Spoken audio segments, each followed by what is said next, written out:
அன்புக்குரியவர்களே, அஸ்ஸலாமு அலைக்கும். ரமதானில் நாம் செய்ய வேண்டிய 10 முக்கிய விடயங்கள் என்கின்ற தொடரிலே 9வது ரமதான் மாதத்திலே நாம் எக்காரணத்தை கொண்டும் வாதம் புரிவது, விவாதம் செய்வது, தேவையற்ற சர்ச்சைகளிலே ஈடுபடுவது, சண்டை சச்சரவுகள் போன்ற விடயங்களிலே நாம் கவனம் எடுப்பது போன்ற விஷயம் அறவே இருக்கக்கூடாது.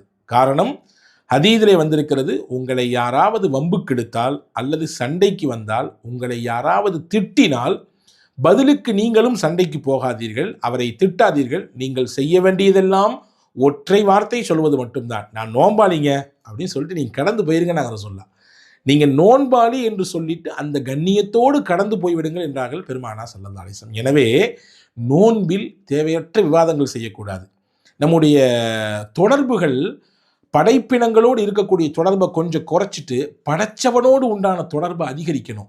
குறிப்பாக நம்முடைய நேர காலங்களை வீணாக தின்னு தள்ளக்கூடிய இன்டர்நெட் போன்ற விஷயங்களிலே, சமூக வலைதளங்களிலே கவனம் போய் அங்கே உட்கார்ந்து கமாண்டுகளை போட்டுக்கொண்டும் லைக்குகளை செய்து கொண்டும் இன்ன பிற விஷயங்களிலே அதிக நேரங்களை கொடுத்து நம்முடைய நோன்பு பாழாகுவதற்கு ஒரு காலம் முயற்சிக்கக்கூடாது. இது 9வது விடயம். உங்களுக்கு இது பிடித்திருந்தால் பிறரோடு இதை பகிருங்கள்.